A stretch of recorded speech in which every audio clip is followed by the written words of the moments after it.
I was in my comfort zone. I was doing just enough to get by. I was working on a job. They paid me just enough to keep me from quitting, and I worked just hard enough to keep from getting fired. How many know people like that? Blink your eyes if you understand what I'm talking about. I was parked. I knew I could do more. But when my mama died, it took something out of me. When I went through a divorce, it took something out of me. When my best friend died, it took something out of me. I parked. And somebody said that life is like an onion. You have to peel it one layer at a time. And sometimes you cry. Life's going to happen to you when you have a dream. You're going to get slapped around. And don't take it personal. Don't ask, why did this have to happen to me? Why not you? Who would you suggest? You want to give us some names, some email addresses? And don't tell everybody. 80% don't care and 20% glad it's you. It's called life. Suck it up and move on. Get over it.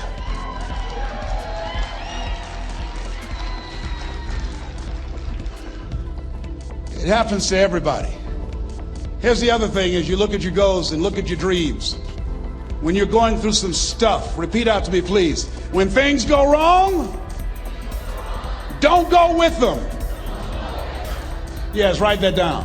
When things go wrong, don't go with them. When you're working on a business deal, you're counting on some money. Someone said you will get the loan and it falls through. You have an event and the people that you thought would be there and support you, they don't come through. Or someone turns against you, or you get ripped off. It's going to happen to you. Happened to me. Someone stole all my products, my database, over 180,000 names and addresses. It's not personal. It's going to happen to everybody. It does. 8 out of 10 millionaires have been financially bankrupt. Walt Disney had he filed bankruptcy 7 times and had 2 nervous breakdowns. It's called life. But I got a saying: when life knocks you down, try and land on your back, because if you can look up, you can get up. You've got the power in you to do that. You've got something special. You've got comeback power. Here's the other thing. Let us say together, it's possible. It's necessary. It's me. Yes, write that down. It's me. Take ownership for your life. Nobody can live your dream for you but you. Nobody's going to take care of your business like you.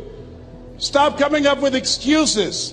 Don't give yourself permission to continue to live a small life. You can't fit a big dream into a small life. Give yourself permission to go for it, to test yourself, to challenge yourself, to live full. I like the saying, always strive to get on top in life, because it's the bottom that's overcrowded.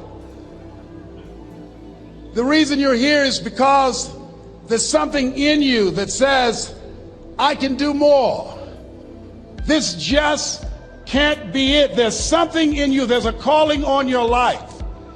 There's something in your heart that caused you to get dressed and spend the money to go to seminar after seminar and listen to message after message and speaker after speaker.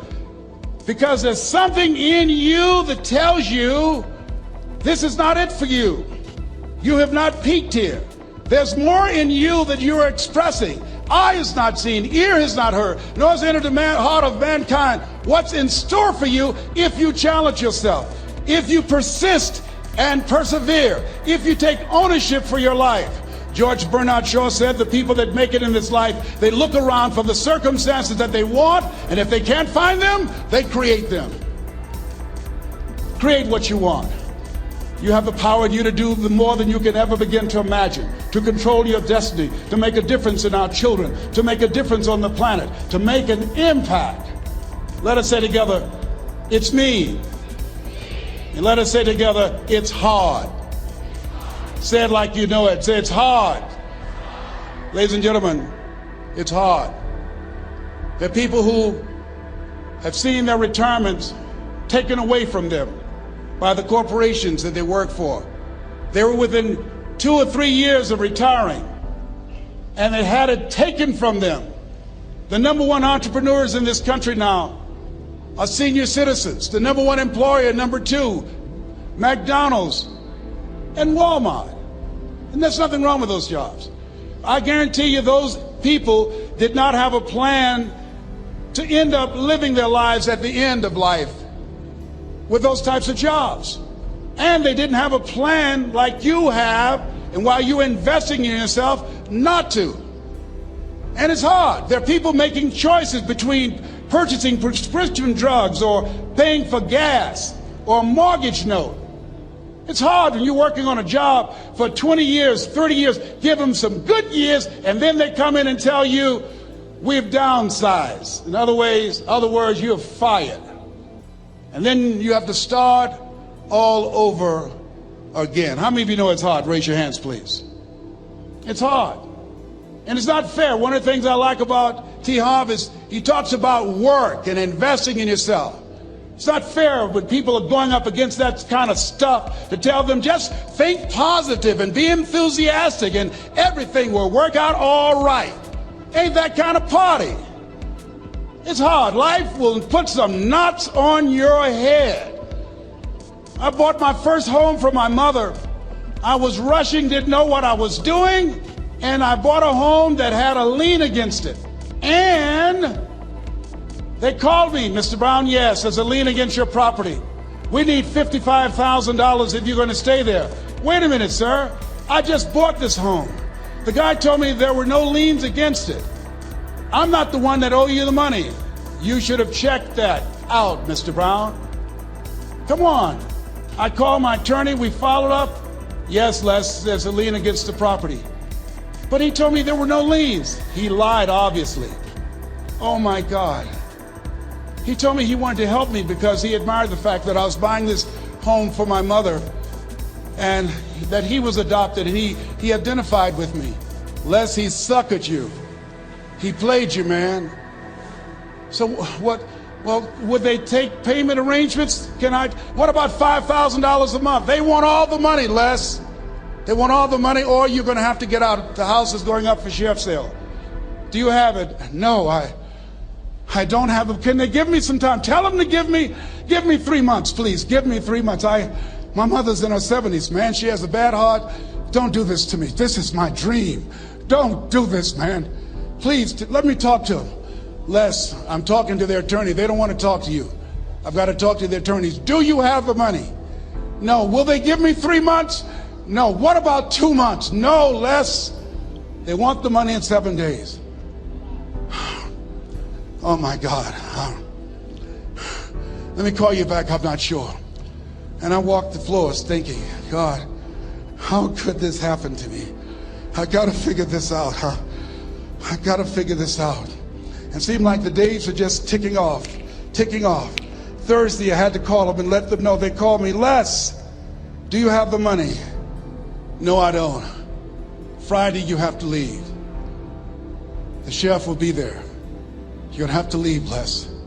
They're going to take my house. What about my down payment? You lost it, Les. You lost it. Okay. I got to go. Yes.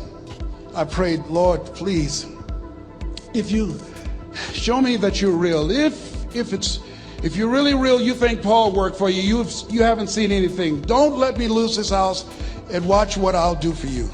I was trying to cut a deal. Have you ever tried to cut a deal? It's amazing how spiritual you get when you get in trouble. You know what I mean? When I was diagnosed with prostate cancer, I was going to bed with the Bible and the Holy Quran and Science of Mind and Joel Goldsmith, everything I could find. I was praying to Jesus, Yahweh, Melchizedek, everybody. I was calling on everybody. It's amazing. And here I was walking the floor at 3 o'clock in the morning, and I had to go and wake my mother up. I got on my knees and I said, Mama, I need you to wake up. She said, what's wrong, Leslie? I can hear you walking back and forth. I'm not asleep, son. I said, there's something I need to tell you. She said, your eyes are red. Why are your eyes red?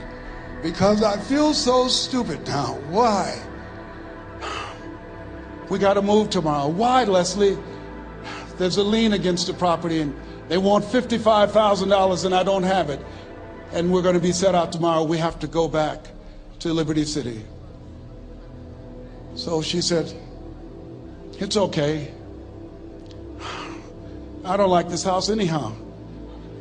I said, why? She said, because of my arthritic knees. It hurts my knees when I go up the steps. I said, and why didn't you tell me? Because you were so happy. I just said it because you were happy. I'll live in a shack with you, boy. I love you. It's not the house. I love you. I love all my children. I said, thank you, Mama. Thank you. And the next day when we were in the truck going back to Liberty City and we pulled down 68th Terrace, the neighbors came out and said, wow, Mamie, y'all coming back? Are you back? Yes. What happened to the home your boy bought for you? Those boys you adopted. Leslie didn't do a title search. He made a mistake. And boy, I was so humiliated. How many ever made a mistake that you've just humiliated? Raise your hands. I was devastated. I was taking the furniture off the truck and my mother came and I was crying and she said, boy, I said, yes, ma'am. She said, hold your head up. I said, Mama, I can't. She said, hold your head up. I said, why? Look what I've done. She said, it's okay. It's okay. You are going to make a lot of mistakes in life, young man. You're going to fail your way to success. You have nothing to be ashamed of. Keep your head up and take that furniture back in the house. I said, yes, ma'am. And I learned something from that.